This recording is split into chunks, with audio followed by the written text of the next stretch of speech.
The storm hauled across Kepler 92b like a living thing, lashing the colony's dome with sheets of rain mixed with metallic dust. The miners had long since grown used to the roar, but tonight something made them fall silent. A shape lay in the darkness beyond the perimeter shields, too massive, too unnatural. "By the throne," whispered Jeline, one of the younger drill operators, his breath fogging the inside of his visor. "Is that what I think it is?"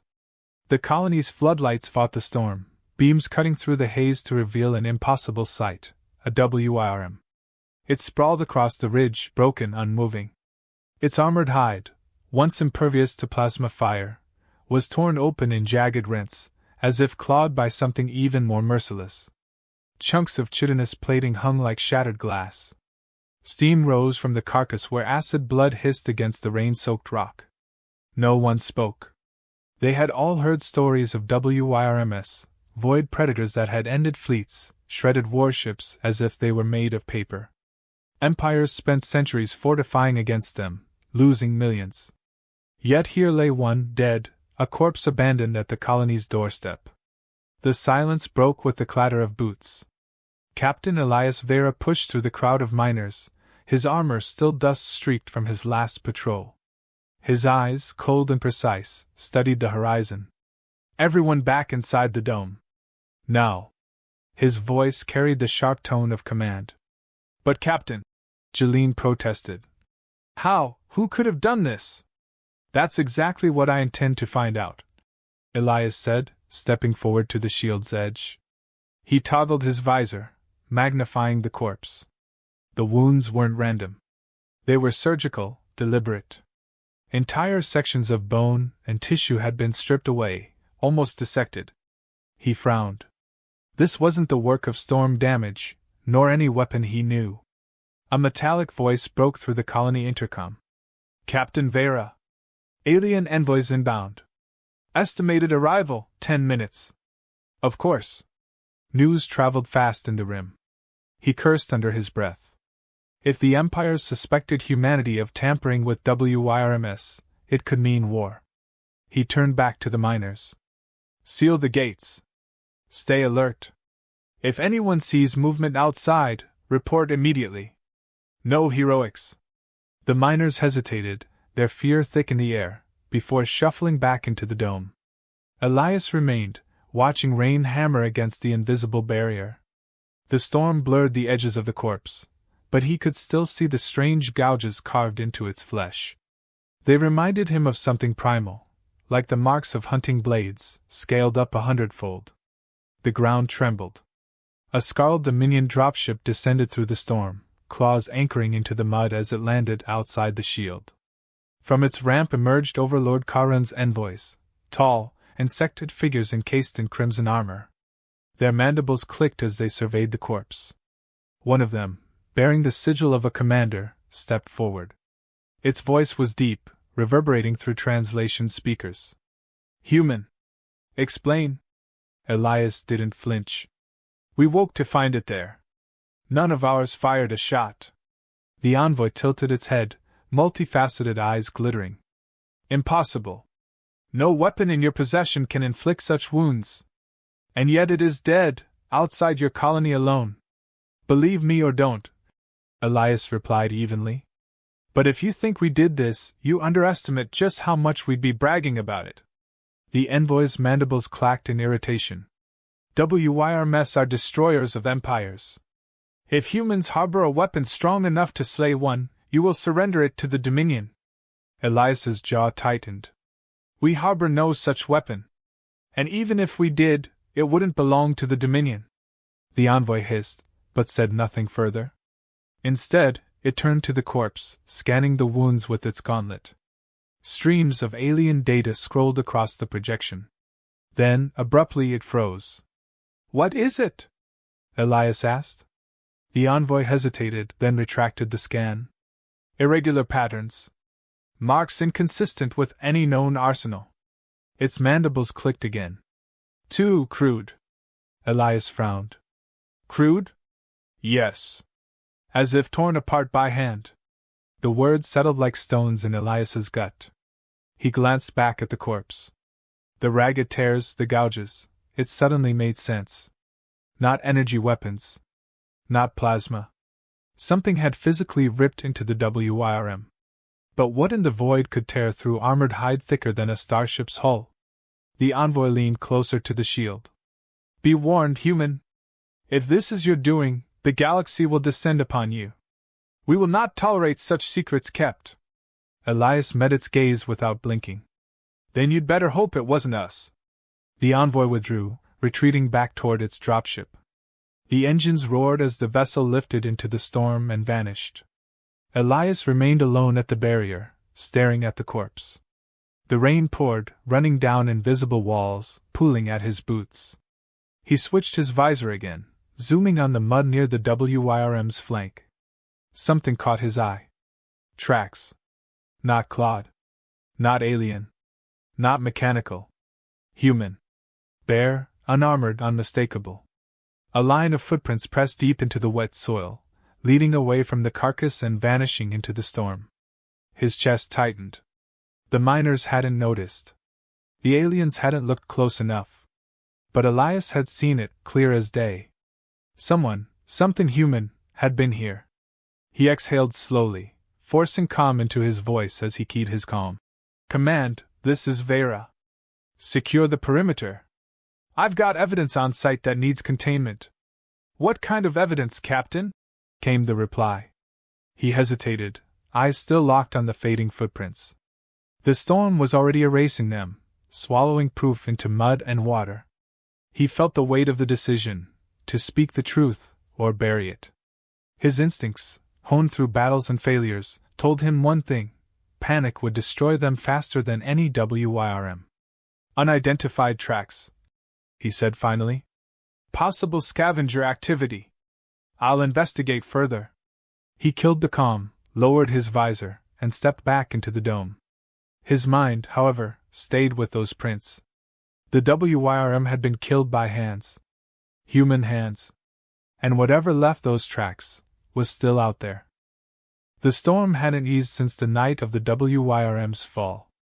Kepler 92b's sky stayed bruised and restless, thunder rolling across the plains like war drums. Inside the colony dome, miners worked in uneasy silence.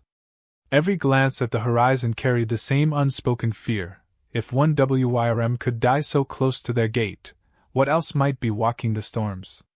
Captain Elias Veyra paced the command deck, visor lowered, eyes tracking the shifting patterns of the storm on hollow maps. The footprints he'd seen gnawed at him like a blade against bone. He hadn't told anyone the truth, not even the council. Rumors were already spreading fast enough. Better to keep the colony from unraveling before facts replaced whispers. A voice broke his concentration. Captain? He turned.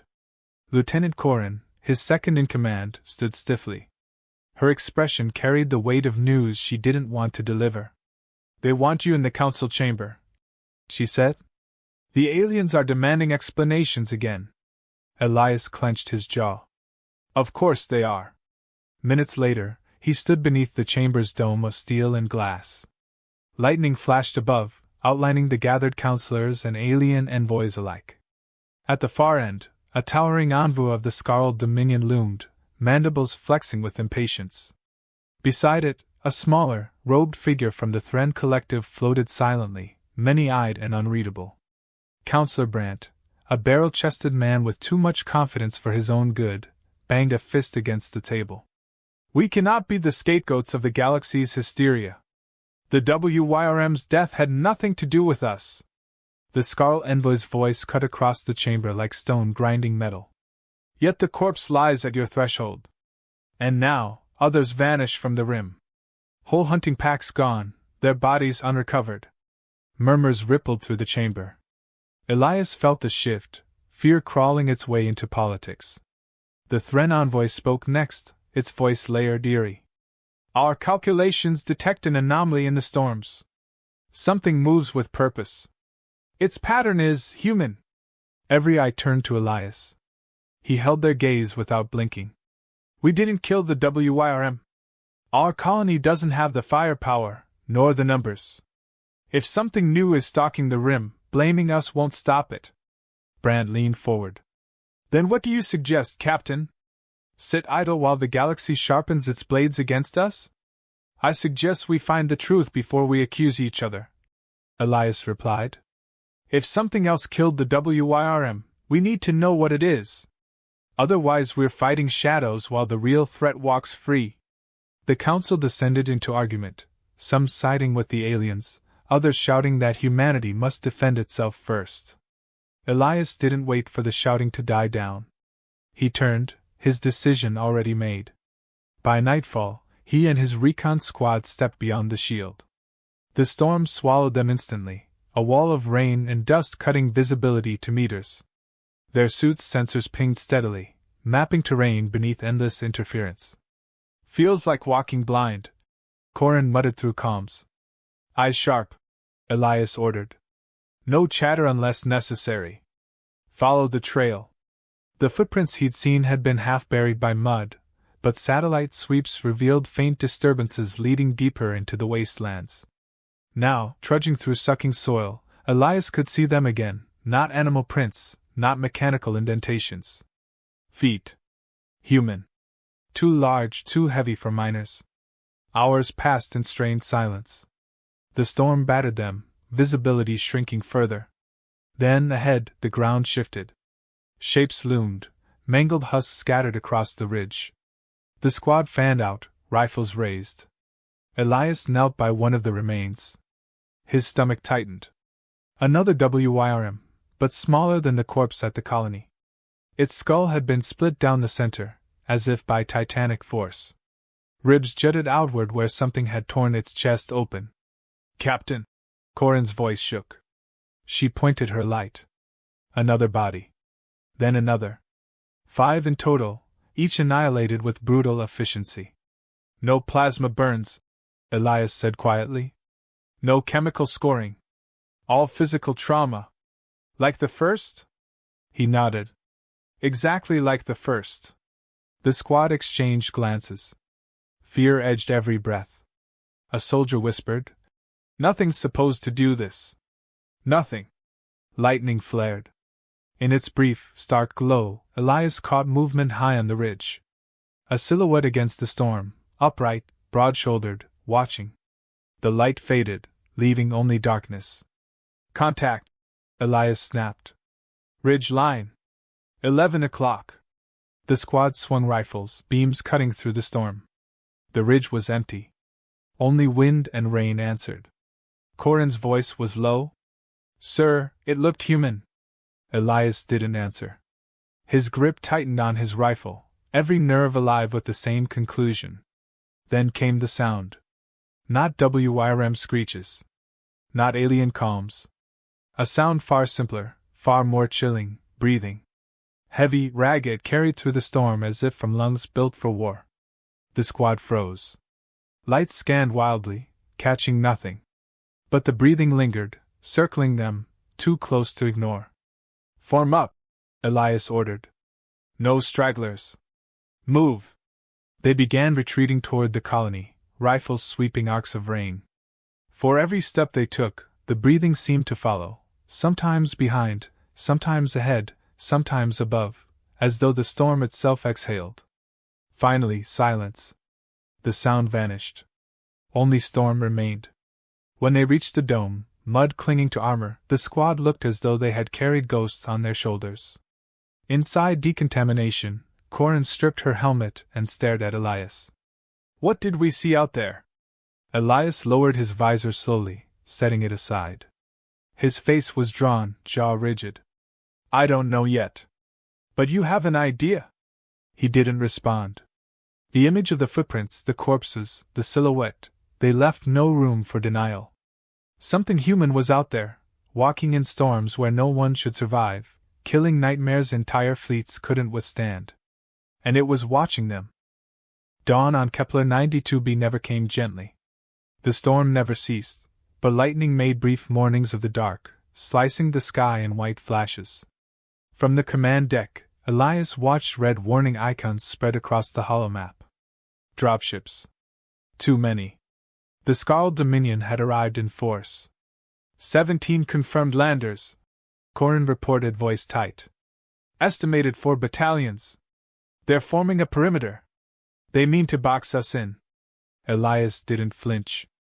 They won't risk orbital strikes while they think we've got a weapon that can kill WYRMS.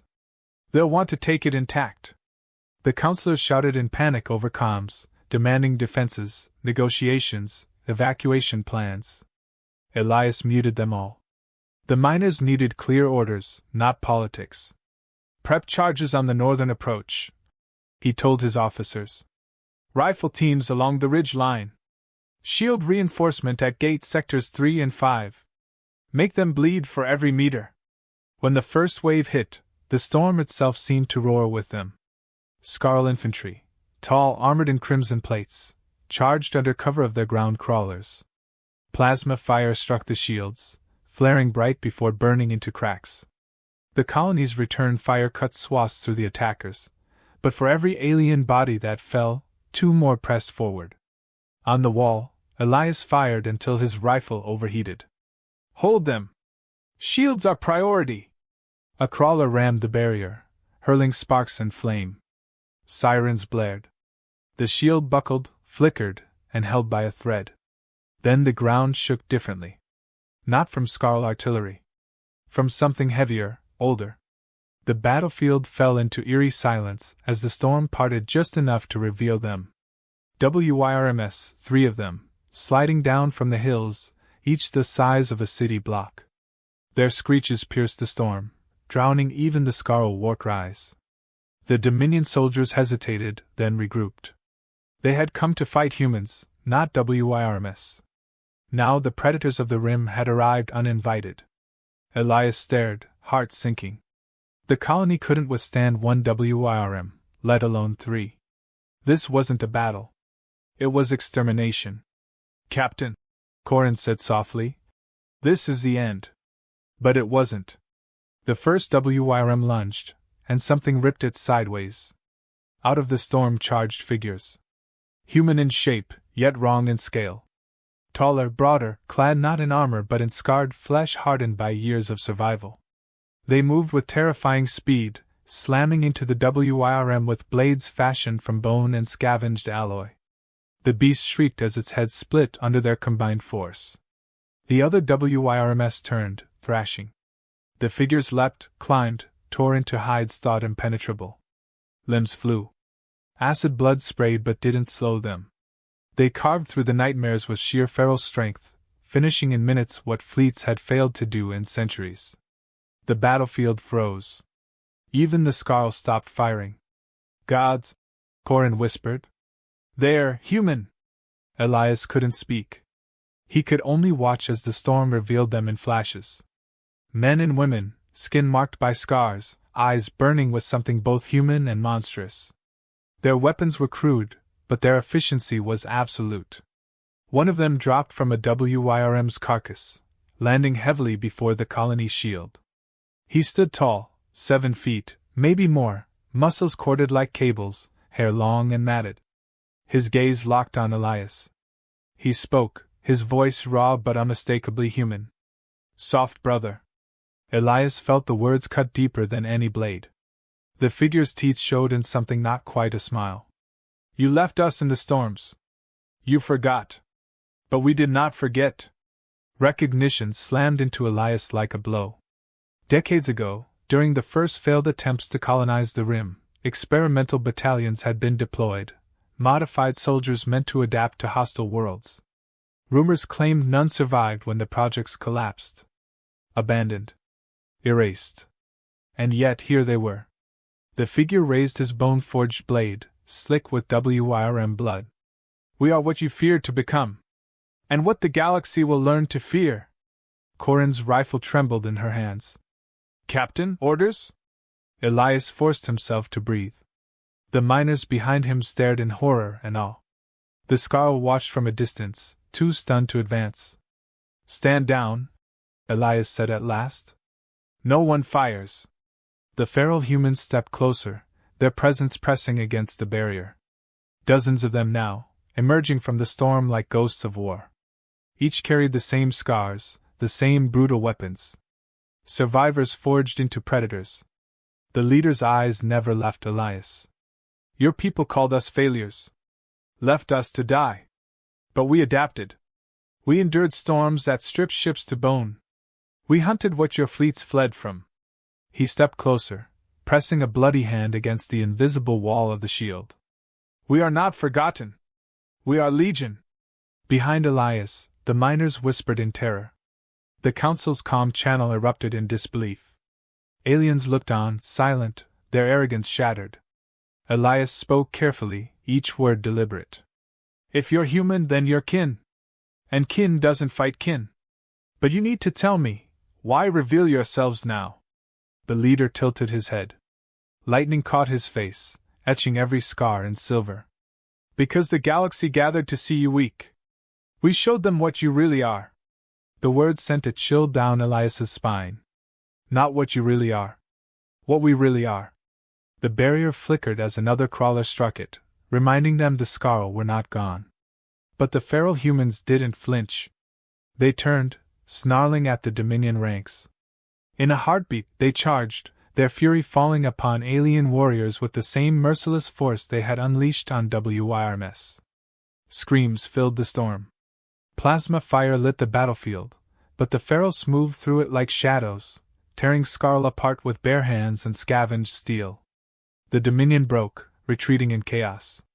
Elias stood frozen, watching the impossible unfold. These weren't allies. Not yet. But neither were they enemies. They were something else entirely, a reminder that humanity's limits were never what the galaxy believed. When the last Scarl fled, the feral leader returned to the shield, blood soaking his arms. This is not the end, soft brother. This is the beginning. Remember us. The storm swallowed him, and the others followed, vanishing into darkness as quickly as they'd come. The battlefield was silent again, littered with alien corpses and Wyrm remains. The miners stared from the walls, unable to speak. Elias lowered his rifle, heart pounding. He had his answer now. The galaxy had asked who could slaughter monsters. The answer was simple. Humans. The colony's defenses smoldered in ruin. Fires burned along the perimeter where Scarl crawlers had smashed against the shield. Wyrm carcasses steamed in the rain, their blood eating into the soil. The storm carried the metallic scent of death through every crack in the dome. Elias stood on the wall, helmet off, rain striking his scarred face. His mind still echoed with the words of the feral leader, "We are legion." Behind him, counselors argued over comms, demanding immediate contact with alien governments, while miners whispered of devils wearing human skin. None of it mattered. The storm shifted again, new thunder, deeper, heavier. Corin rushed to his side. "Captain? Orbital scans confirm another fleet. Bigger. It's Karin himself." The name froze the command deck. Overlord Karin had crushed entire civilizations. His arrival meant one thing: the Dominion wanted final control of Kepler 92b. "Estimated strength?" Elias asked. 3 carrier ships, 20 dropships already descending. He's bringing everything." The counselors' voices turned shrill. "Evacuate. Negotiate. Surrender." Elias cut the channel. "We hold. Nothing else." The ground shook as Scarl reinforcements poured into the storm, their banners glowing crimson through the rain. At the front marched Karin himself, towering, armored in obsidian plates, a living fortress. His mandibles flared as his voice carried across the battlefield. "Humans!" His translation unit roared the word with contempt. "You dare harbor this blasphemy, creatures that killed the Rim's predators. You will kneel or you will burn." Elias raised his rifle but didn't fire. He could feel the miners trembling behind him. Alone, they could never stand against this. Then the storm moved. Not wind. Not thunder. Movement. Shapes appeared again, dozens, then hundreds, emerging from the downpour. The ferals. Their scars glistened in lightning, their bone-forged blades lifted high. At their front stood the same leader, his eyes locked on Elias. "You called us kin," he said, voice cutting through the storm. "Prove it." Elias swallowed hard, then nodded. Fight with us.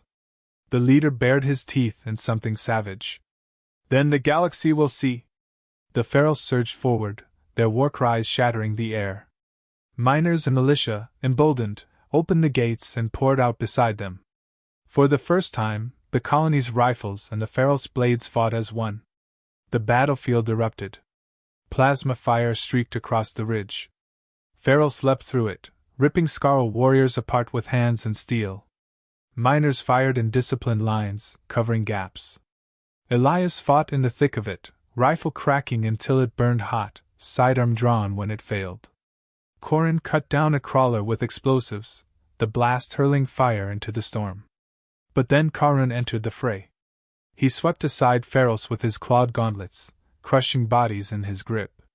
His voice thundered. "You are vermin, not warriors!" His massive blade cleaved through two defenders at once. The feral leader charged him, bone sword flashing. The clash echoed like thunder, sparks flying as crude steel met alien alloy. Karun shoved him back with monstrous strength, sending him skidding through the mud. Elias didn't think. He sprinted forward, firing into Karun's chest plates. The rounds sparked but didn't pierce.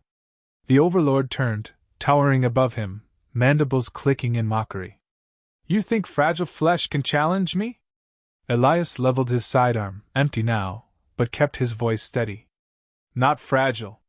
Human." The feral leader lunged again. This time Elias moved with him, their strikes timed together, rifle but slamming into Karun's jaw as the bone sword bit between plates. The Overlord staggered, roaring in fury. Ferals swarmed, dragging him down in a tide of claws and blades. Lightning split the sky as Karun fell. The Overlord of the Scarlet Dominion, breaker of civilizations, torn apart beneath a storm by hands the galaxy had once written off as weak. The battlefield went silent. Scarl soldiers froze, their morale shattered. In moments they broke and fled into the storm, leaving their dead behind. Breathless, covered in blood and rain, Elias looked around at the survivors. Miners stood shoulder to shoulder with ferals, exhaustion in every face but fire in their eyes. For the first time, there was no line between them. Only humans. The feral leader approached, blade dripping. His chest rose with heavy breaths, but his gaze was calm, steady. "You see now," he said. "The galaxy thinks you fragile. But when you bare your teeth—" He gestured to the battlefield, to the Wyrm carcasses, the shattered Scarl lines, the fallen Overlord. "This is what they see." Elias met his eyes. "We need to stand together, or the galaxy will destroy us both." The leader tilted his head. "Together, or apart, they will fear us. That is enough." He turned to his warriors. With silent precision, they melted back into the storm. Within minutes, the ridge was empty of them. Only corpses remained, human and alien alike. Corin limped to Elias's side, her armor scorched.